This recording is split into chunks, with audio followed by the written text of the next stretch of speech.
Hello दोस्तों, नमस्कार। SM किसी चैनल में मैं आप सभी लोगों का दिल से बहुत बहुत स्वागत करता हूं। सो दोस्तों, आज के दिन का आखिरी वीडियो है। स्टार्ट करते हैं सबसे पहले बेसिक फॉर्मेलिटी के साथ। क्या चल रहा है अमेरिकन मार्केट में? तो एकदम कुछ खास परफॉर्मेंस नहीं, 6-7 पॉइंट की जंप नज़र आ रही है। एकदम सडनली यहाँ पे गिर रहा है, फिर वापस कम बैक हो रहा है। ठीक है, नैस्डैक भी देखेंगे तो कुछ खास नहीं है, बट आप सभी लोगों को यहाँ पे पता ही है कि आज के दिन अमेरिकन मार्केट में काफ़ी बड़ी खबरें हम लोग को देखने को मिली थी, जिसका इम्पैक्ट आपको भविष्य में ज़रूर होते हुए देखने को यहाँ पे मिलने वाला है। जैसे कि आपको पता है, अमेरिका का जो जीडीपी का डेटा है वो वापस माइनस में आ गया, जॉबलेस क्लेम का डेटा बढ़ गया, बट फिर भी थोड़ा सा रिएक्शन कम देखने को मिल गया। क्यों? क्योंकि जो इसके पीछे का रीज़न है ट्रम्प का टैरिफ, कोर्ट ने फिलहाल तो उसको ब्लॉक किया है। सो आगे ट्रम्प क्या इसको वापस टैरिफ को लेकर आएंगे, मतलब कानूनी प्रक्रिया के हिसाब से। ठीक है, अगर कानून में ही अगर वो फेल हो गए, ठीक है, तो एक मार्केट के लिए तो अच्छी बात यहाँ पे होगी कि चलो टैरिफ का तो खेल रुक गया, बट वो कुछ ना कुछ तो दूसरा नुस्खा यहाँ पे निकाल सकते हैं। Let's see. तो इसी चीज़ के चलते बहुत ही अमेरिकन मार्केट में उतार चढ़ाव देखने को मिला। अभी जिन्होंने डायरेक्टली अमेरिकन मार्केट को अभी चेक किया उनको लगेगा कि कुछ खास रिएक्शन नहीं, बट आपको पता ही है अमेरिकन मार्केट का फ्यूचर टॉप से आप कैलकुलेट करोगे भाई। ठीक है, शुरुआत जब ट्रम्प का टैरिफ रोका कोर्ट ने, काफ़ी ज़बरदस्त शुरुआत देखने को मिल गई, 400-500 पॉइंट की तेज़ी थी। एंड फिर फ्यूचर आप देख सकते हैं टॉप से लगभग 780 पॉइंट तक गिर गया। इसके पीछे मल्टीपल रीज़न है। अमेरिका का जीडीपी का डेटा खराब, जॉबलेस क्लेम का डेटा खराब, एंड ट्रम्प ने भी बोल दिया है कि भाई मैं इतने जल्दी हार नहीं मानूंगा, कुछ ना कुछ नई चीज़ें लेकर आने वाला। फिलहाल तो हम जो अपर कोर्ट है उसमें यहाँ पे अपील करने जा रहे हैं। लेट्स से आगे क्या होता है। एनबीसीसी की अगर हम लोग यहाँ पे बात करेंगे, क्वार्टर के नंबर थे कैसे रहे, कंपनी के नंबर डिक्लेयर कर दिया, डिविडेंड ठीक है, रेवेन्यू टॉप लाइन 16% बढ़ा है। वहीं पे नेट प्रॉफिट की बात करें 29% बढ़कर 176 करोड़ तक जा चुका है। NBCC you know very well सरकारी कंपनी देखने को मिल जाती है। दैन दोस्तों, एक बहुत बड़ी मेगा डील भविष्य में आपको सुनने को देखने को यहाँ पे मिल जाएगी। समवेयर अराउंड पोटेंशियल $10 बिलियन की डील की बातचीत हो रही है। किसके बीच में? रिलायंस, अरामको किसके साथ यहाँ पे डील करने का मतलब फोकस रख रहे हैं? सो कैस्ट्रॉल, बीपीएस कैस्ट्रॉल की अगर हम लोग यहाँ पे बात कर ले, ठीक है, उनके साथ हम कह सकते हैं ये डील करने की कोशिश यहाँ पे कर सकते हैं। लेट्स सी, अगर ये हो जाता है तो आपको पता है one of the biggest energy deal हम लोग को साल के देखने को भी यहाँ पे मिल सकती है। नेक्स्ट अगर बात करें दोस्तों, पड़ोसी मुल्क आप सभी लोगों को पता ही है, पाकिस्तान के लिए गुड न्यूज़ आ चुकी है। उनके लिए पता है गुड न्यूज़ मतलब क्या? यस, किधर से तो भीख यहाँ पे मिलनी चाहिए। और इस वक्त कौन भीख उनको दे रहा है? तो बीजिंग। चाइना ऑफर कर रहा है इस्लामाबाद को $3.7 बिलियन का लाइफलाइन। ठीक है, देखो ये एक बात मैंने इसके पहले भी आपको बता के रखी हुई है कि दुनिया इधर की उधर हो जाए। ठीक है, जो लोगों को ये लगता है कि पाकिस्तान एकदम चुटकी बजाते ही खत्म हो जाएगा, ऐसा नहीं होने वाला है भाई।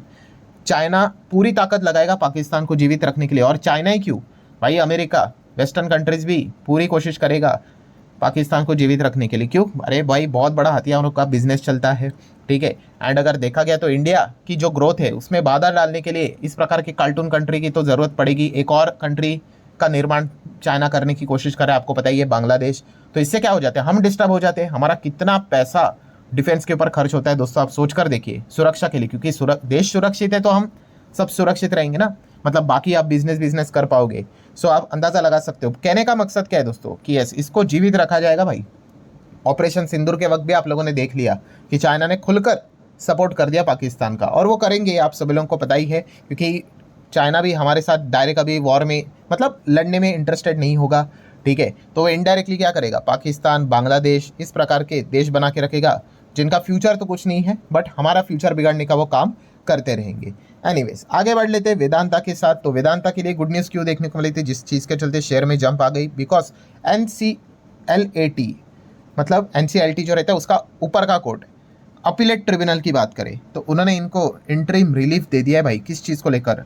डी मर्जर के प्लान को लेकर। कब से चल ही रहा है, आप सभी लोगों को पता है। देखिए, ये जो मर्जर डी मर्जर चीज़ें होती है ना, लंबा टाइम लगता है भाई इसको। ठीक है, बहुत सारे रेगुलेटर्स आ जाते हैं, कोर्ट के प्रोसेसेस आ जाते हैं, उसमें भी अगर चीज़ें रुक गई तो और ज़्यादा दिक्कतें आ जाती है। तो यही चीज़ें फिलहाल तो चल रही है। विप्रो की अगर हम लोग बात करेंगे दोस्तों, तो यस, विप्रो ने क्या कर दिया, अपना जो मैन्युफैक्चरिंग यूनिट है, ठीक है, कहाँ पे है? हिमाचल में। हिमाचल बड्डी की अगर बात कर रहे तो वहाँ पे उसको क्या कर दिया? शट डाउन कर दिया है। 80 लोगों को फिलहाल तो क्या किया है, उस चीज़ के चलते अपने काम से हाथ धोना यहाँ पे पड़ चुका है।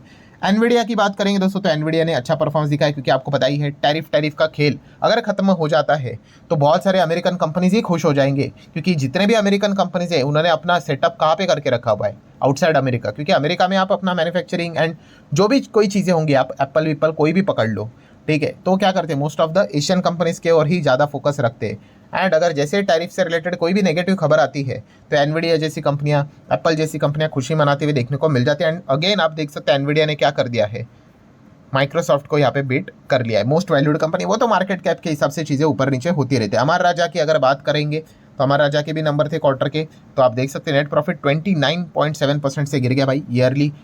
फाइनल डिविडेंड ₹5.25 का अनाउंस कर लिया है। दीपक नाइट्रेट की बात कर ली, ये क्यों भागा, क्योंकि कंपनी के नंबर्स हम लोग को देखने को मिले थे। ठीक है, नंबर में इतना कोई जोश नहीं था, बट फिर भी अनुमान के हिसाब से ठीक ही परफॉर्मेंस देखने को मिल गया, इसीलिए थोड़ा ओके परफॉर्मेंस देखने को मिला था रिएक्शन के हिसाब से। एसजेवीएन की अगर हम लोग बात करेंगे दोस्तों, तो एसजेवीएन ने क्या किया, यहाँ पे रेवेन्यू की बात करें तो 5% देखने को मिल रहा है। वहीं पे SJVN report 128 crore quarter 4 loss यहाँ पे दिखाया है।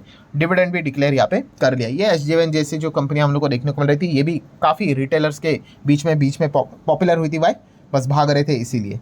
ठीक है, तो ये चीज़ें हम लोग को देखने को यहाँ पे मिल चुके हैं। डिविडेंड की बात कर ले तो आपको पता है 30 पैसे का, 31 पैसे का नहीं, रुपीज़ का नहीं भाई, पैसे का डिविडेंड डिक्लेयर कर लिया है। देन बात करेंगे दोस्तों तो बजाज, यस बजाज कौन, तो बजाज ऑटो की बात करें, क्वार्टर 4 के नंबर थे, तो नंबर्स तो अगर आप देखोगे तो पैट तो भाई 10% ईयरली गिर गया 1800 करोड़। बट डिविडेंड की बात कर ले, 210 का डिविडेंड कंपनी ने अनाउंस किया है।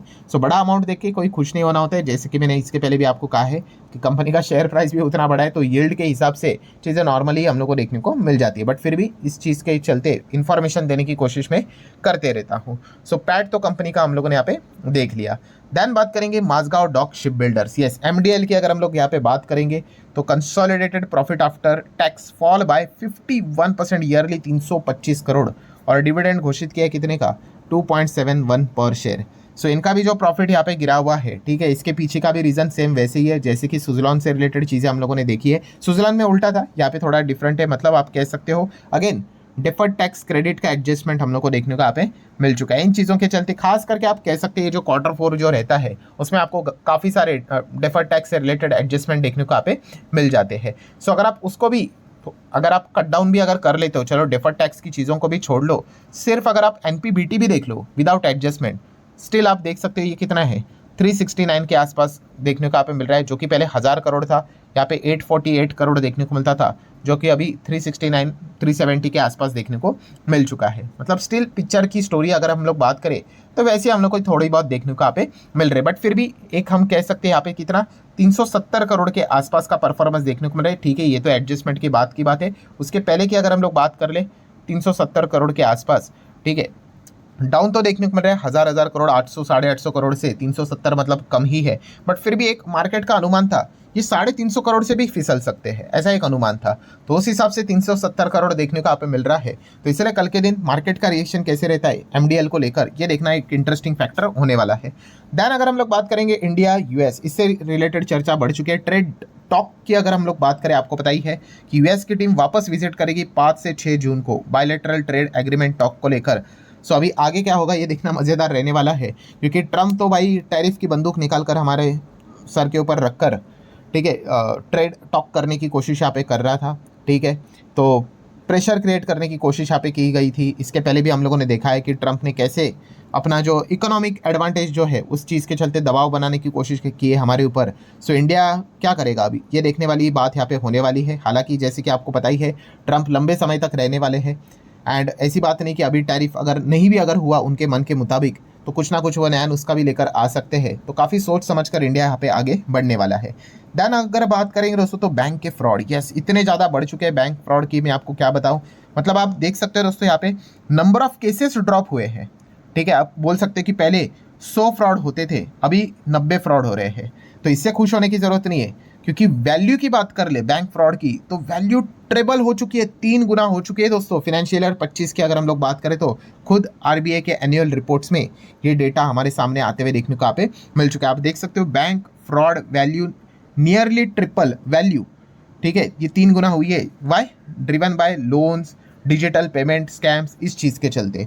ठीक है, एंड अगर आप यहाँ पे इस डेटा को अगर आप प्रॉपरली थोड़ा बहुत स्टडी करने की कोशिश करोगे, मतलब अगर आप चेक करने जाओगे पब्लिक सेक्टर बैंक मतलब सरकारी बैंक की अगर हम लोग बात कर ले, ठीक है, यहाँ पे हम कह सकते हैं दोस्तों कि जो फ्रॉड हम लोग को देखने को यहाँ पे मिल रहे हैं नंबर वाइज, ठीक है, रिलेटेडली थोड़ा बहुत हम लोगों को कम देखने को यहाँ पे मिल रहे हैं, फ्यूअर फ्रॉड्स देखने को मिल रहे हैं प्राइवेट सेक्टर के हिसाब से। मतलब अगर आप नंबर ऑफ केसेस देखोगे प्राइवेट सेक्टर में तो 14,000 से ज़्यादा है, पब्लिक में 7,000 राउंडेड पकड़ सकते हो, 6,900, मतलब हम कह सकते हैं नंबर कम है, बट मॉनेटरी वैल्यू चेक करोगे तो भाई बहुत ज़्यादा है। ठीक है, जहाँ पे आप देख सकते हो समवेयर अराउंड 25,667 करोड़, ठीक है, अमाउंट के हिसाब से हम लोग को फ्रॉड बढ़ते हुए देखने को यहाँ पे मिल रहा है। मतलब नंबर कम है सरकारी इसमें, बट वैल्यू बहुत ज़्यादा देखने को मिल रही है। ठीक है, एंड वैल्यू तो इंपॉर्टेंट है। आप कहोगे कि सामने वाले ने 1,000 फ्रॉड किए हैं, कितने रुपए के, 1-1 रुपए के, तो 1,000 का ही नुकसान यहाँ पे हो गए। बट यहाँ पे एक ही फ्रॉड किया है इस इंसान ने, कितने का किया है, 10 करोड़ का किया है। तो आप समझ रहे हो ना, एक फ्रॉड भी बहुत बड़ा यहाँ पे हो जाता है। सो वैल्यू इंपॉर्टेंट है, एंड इस चीज़ के चलते सरकारी बैंक अभी भी टफ टाइम से गुजर रही है। देन बात करेंगे दोस्तों तो सेबी आप सभी लोगों को बताइए, एक सेक्टर को लेकर, सेक्टर में नहीं बोलना चाहिए, फ्यूचर एंड ऑप्शन को लेकर आपको पता ही है, यहाँ पे नए नए नियम कानून कायदे यहाँ पे बना रहा है। एंड सेबी ने जैसे बोला था कि पहले नियम कानून कायदे हम लोग आ चुके हैं, जिस चीज़ के चलते थोड़ा एफएनओ के क्रेज़ को कम करने की कोशिश करेंगे। एंड फाइनली हम कह सकते हैं दोस्तों दूसरी चीज़ भी यहाँ पे सामने आ चुकी है। सो एफएनओ को लेकर अगर हम लोग बात करें तो आप यहाँ पे देख सकते हो 2.0, ठीक है, एफएनओ 2.0 सेबी ने और ज़्यादा डेरिवेटिव नॉर्म्स को यहाँ पे टाइट कर दिया, जो कि आने ही वाले थे, उन्होंने पहले ही बता के रखा हुआ था। ठीक है, एंड इस चीज़ के चलते सेम वही इंटेंशन है कि protect the investor and improve the market discipline. ठीक है, जो एफएनओ में काम करते हैं आपको जैसे कि पता है बड़े बड़े इंस्टीट्यूशंस होते हैं वो कमाते हैं। ठीक है, नो डाउट इंडिविजुअल भी कमाते होंगे भाई, ऐसी कोई बात नहीं है, एक्सेप्शंस रहते ही यहाँ पे। बट हाँ, जो चीज़ें आपको यहाँ पे पूरे मार्केट में जो चीज़ें चलती है एफएनओ से रिलेटेड, वो पूरा खेल कोर्सेज का ही होता है, आप सभी लोगों को पता ही है। उनकी अर्निंग हमेशा कोर्सेज की होती है, उनकी अर्निंग कभी भी डेरिवेटिव मार्केट से नहीं होती है।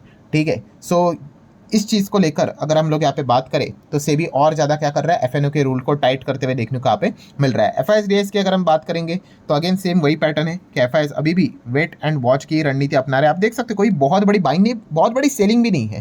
ठीक है, बीच बीच में जो भी चीज़ें हो रही है वो जस्ट एक बहुत बड़े ब्लॉक बल्ड डील्स के चलती हो रही है। अगर बहुत बड़ी ब्लॉक बल्ड डील्स नहीं हो रही है तो एक एवरेज परफॉर्मेंस ही एफआईएस की ओर से देखने को मिल रहा है। डीआईएस अपनी ओर से खरीदने की कोशिश कर रहा है। रुपी की भी बात कर ले तो 85.38 के आसपास देखने को मिल रहा है, और गिफ्ट निफ्टी की भी बात कर ले तो फिलहाल तो अभी भी 25 को क्रॉस नहीं किया, 24,925 के हिसाब से चीज़ें चल रही है। सो आशा करता हूँ दोस्तों जितने भी इंपॉर्टेंट पॉइंट्स थे सारे कवर कर ले। वीडियो हेल्पफुल लगा होगा, चाहो तो लाइक एंड शेयर कर सकते हो। मिलते हैं कल, तब तक के लिए बाय बाय।